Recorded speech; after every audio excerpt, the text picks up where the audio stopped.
ඔබේ ප්‍රඥාව අවදි කරන්න. අමෘතා. செம்மணி சித்துப்பாத்தி மயானத்திலே நடந்த அந்த அகழ்வாராய்ச்சியின் போது அங்கே கண்டுபிடிக்கப்பட்ட அத்தனை எலும்புக்கூடுகள் தோண்டி தோண்டி எடுத்துக் கொண்டிருக்கின்றார்கள். இதுவரை 47 அடையாளம் கண்டு அதிலே 44 எலும்புக்கூடுகள் மீட்டெடுக்கப்பட்டிருக்கின்றன. இராணுவத்தின் கட்டுப்பாட்டிலே இருந்த அந்த பகுதியிலே இந்த சிங்கள இராணுவமும் இந்த சிங்கள வெறிநாய்களுடைய வெறியாட்டமும் அந்த ஓநாய்களுடைய களியாட்டமும் அந்த மயானத்தில் அவர்கள் ஆடிய ஆட்டம் தமிழர்கள் மீது கொண்ட காட்டத்தை இதை விட சர்வதேச உலகமே இதை தெரிந்து கொள்ள வேண்டும். இந்த எங்களுடைய தமிழ் இன மக்களுக்கு ஒரு நீதி கிடைக்க வேண்டும். அந்த இராணுவத்தின் கட்டுப்பாட்டிலே இருந்த இடத்திலே இவர்கள் எங்களை புதைக்க விடுவதும் இல்லை, எரிக்க விடுவதும் இல்லை. இவர்கள் தமிழர்களை உயிரோடு மாய்த்தார்களா இல்லை உயிரோடு புதைத்தார்களா? இந்த புதைக்குழிக்குள்ளே இத்தனை உடல்கள் மீட்டெடுக்கப்படுகிறது என்றால் எலும்புக்கூடுகள் தோண்ட தோண்ட வந்து கொண்டே இருக்கின்றது.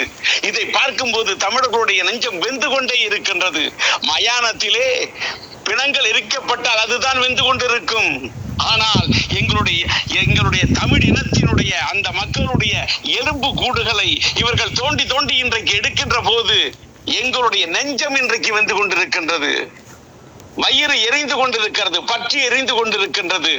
பாத்தி கட்டி செடி வளர்ப்பார்கள், ஆனால் சித்து பாத்தியிலே எங்களுடைய தொப்புள் கொடி உறவுகளை இவர்கள் புதைத்து வளர்த்திருக்கிறார்கள், புதைத்திருக்கிறார்கள், சிதைத்திருக்கிறார்கள், அழித்திருக்கிறார்கள். இதையெல்லாம் பார்க்கும்போது நெஞ்சம் பதைக்கிறது.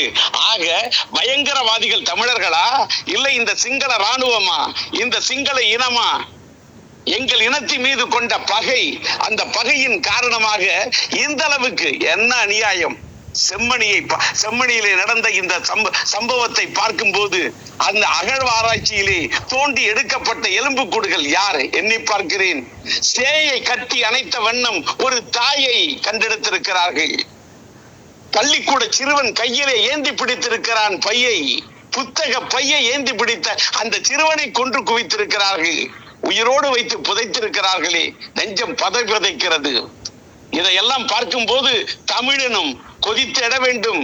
அங்கே ஒரு தம்முடைய சொந்தங்களை, பந்தங்களை, உற்றாரை, உறவினரை இழந்து விட்டு இன்று வரை யார் எங்கே இருக்கிறார்கள், உயிரோடு இருக்கிறார்களா, எரிந்தார்களா, புதைந்தார்களா, சிதைந்தார்களா என்று தெரியாமல் நாதியற்று அலைந்து கொண்டிருக்கக்கூடிய தமிழ் இன உறவுகளின் உள்ளங்கள் எப்படி பாடுபட்டு இருக்கும், எப்படி பதைத்திருக்கும்.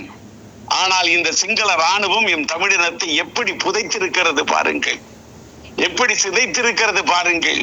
இதையெல்லாம் பார்க்கும்போது சர்வதேச அளவிலே இந்த மக்களுக்கு, என்னுடைய தமிழ் இனத்துக்கு, ஈழத்து மக்களுக்கு ஒரு நீதி கிடைக்க வேண்டும். அந்த நீதிக்காக தமிழர்கள் ஒவ்வொருவரும் எங்களுடைய தொப்புள் கொடி பந்தங்களுக்காக நாங்கள் குரல் கொடுத்து கொண்டே இருப்போம்.